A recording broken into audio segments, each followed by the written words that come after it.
पती पत्नीचं नातं हे मानवी संस्कृतीचा आणि कौटुंबिक रचनेचा मुख्य कणा मानलं जातं. दोन भिन्न व्यक्ती जेव्हा विवाह बंधनात अडकतात तेव्हा त्यांच्यात प्रेम, विश्वास, आदर आणि सामंजस्य असणं अपेक्षित असतं. परंतु गेल्या काही वर्षात देशाच्या विविध भागातून समोर येणाऱ्या काही घटनांनी संपूर्ण समाजालाच हादरवून सोडले.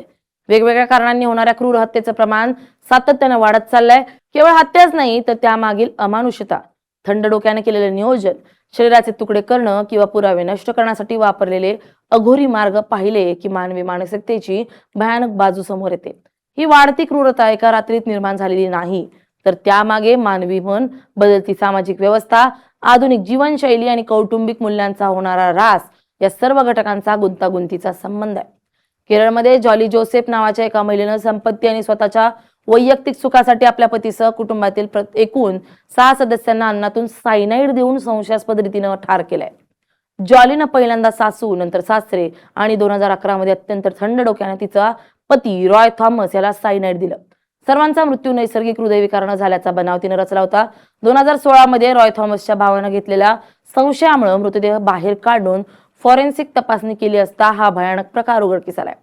मेरठमधील ब्लू ड्रम केस म्हणून ओळखल्या जाणाऱ्या या घटनेत मार्च 2025 मध्ये मुस्कान हिनं तिचा पती आणि merchant navy officer Saurabh Rajput याची प्रियकर साहिलच्या मदतीनं अत्यंत क्रूरपणे हत्या केली. गुन्ह्याचे पुरावे लपवण्यासाठी आरोपींनी मृतदेह एका ड्रममध्ये ठेवून तो नष्ट केला. तपासादरम्यान पोलिसांनी हे कृत्य उघडकीस आणलं आणि मुस्कानसह तिच्या साथीदाराला अटक केली.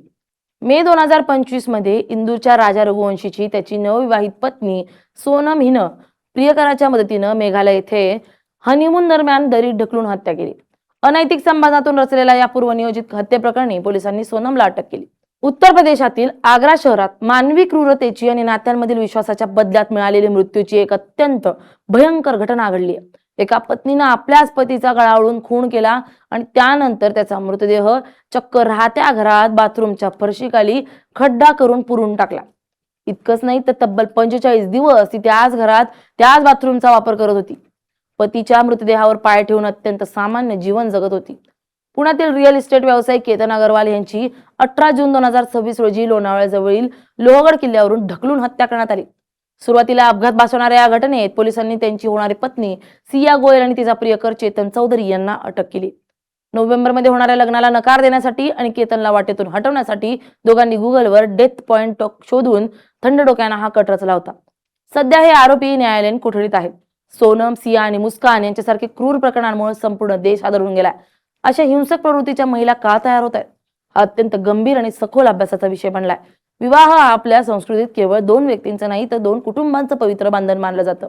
परंतु गेल्या काही काळात या नात्यातील पवित्रता, आदर आणि संवेदनशीलता पूर्णपणे नष्ट होताना दिसतेय. आजच्या पिढीमध्ये झटपट सुख मिळवण्याची, स्वतःच्या इच्छा तातडीनं पूर्ण करण्याची आणि कोणत्याही प्रकारचा नकार न पचवण्याची एक घातक प्रवृत्ती वाढत चालली आहे. या स्वार्थी मानसिकतेमध्ये जोडीदार हा एक जिवंत माणूस न वाटता केवळ आपल्या सुखाच्या आड येणारा एक अडथळा वाटू लागतो आणि तो अडथळा दूर करण्यासाठी क्रूरतेची कोणतीही सीमा ओलांडली जाते. या वाढत्या गुन्हेगारी प्रवृत्तीचा दुसरा महत्त्वाचा पैलू म्हणजे अनैतिक संबंध आणि कौटुंबिक दबावाखाली होणारे विवाह. अनेकदा तरुणींचा आधीच कुठेतरी प्रेमसंबंध असतात, परंतु कौटुंबिक प्रतिष्ठा किंवा सामाजिक दबावामुळे त्यांचं लग्न दुसऱ्याच व्यक्तीशी लावून दिलं जातं. अशा वेळी नात्यात सुरुवातीपासूनच कटुता असते. कायदेशीर मार्गाने घटस्फोट घेणं ही आपल्या देशात अत्यंत लांबलचक, क्लिष्ट आणि मानसिक त्रास देणारी प्रक्रिया मानली जाते. समाजात होणारी बदनामी, न्यायालयाच्या चक्रा आणि मालमत्तेचे वाद या सर्वांना सामोरे जाण्याऐवजी पतीला कायमचं रस्त्यातून हटवणं हा काही महिलांना अधिक सोपा आणि कायमचा तोडगा वाटतो. ही विचारसरणी अत्यंत अमानुष आहे, परंतु गुन्हेगारांचं थंड डोकं याच दिशेनं विचार करतं. या क्रूरतेला खतपाणी घालण्याचं काम आजचं डिजिटल माध्यम आणि सोशल मीडिया करत आहे. इंटरनेटवर आज गुन्ह्यांचं नियोजन कसं करावं, डिजिटल पुरावे कसे नष्ट करावेत किंवा हत्येसाठी कोणती ठिकाणं निवडावीत याची माहिती सहज उपलब्ध आहे. केतन अग्रवाल आणि राजा रघुवंशी यांच्या हत्येमध्ये आरोपींनी गुगलचा वापर करून डेथ पॉइंट आणि गुन्ह्याची पद्धत शोधली होती. तसेच OTT प्लॅटफॉर्म आणि टीव्हीवरील थ्रिलर वेब सिरीजमध्ये दाखवली जाणारी अतिरेकी क्रूरता, रक्तपात आणि गुन्हेगारीचं उदात्तीकरण मानवी मनातील संवेदनशीलता संपुष्टात आणत आहे. समाजात वाढणारी ही क्रूरता मानवी संस्कृतीला मागे नेणारी असून कौटुंबिक स्वास्थ्य धोक्यात आणणारी आहे. या वाढत्या घटनांना रोखण्यासाठी केवळ कडक कायदे करून चालणार नाही, तर समाजाच्या मानसिकतेत आणि कौटुंबिक रचनेत आमूलाग्र बदल घडवून आणण्याची गरज आहे.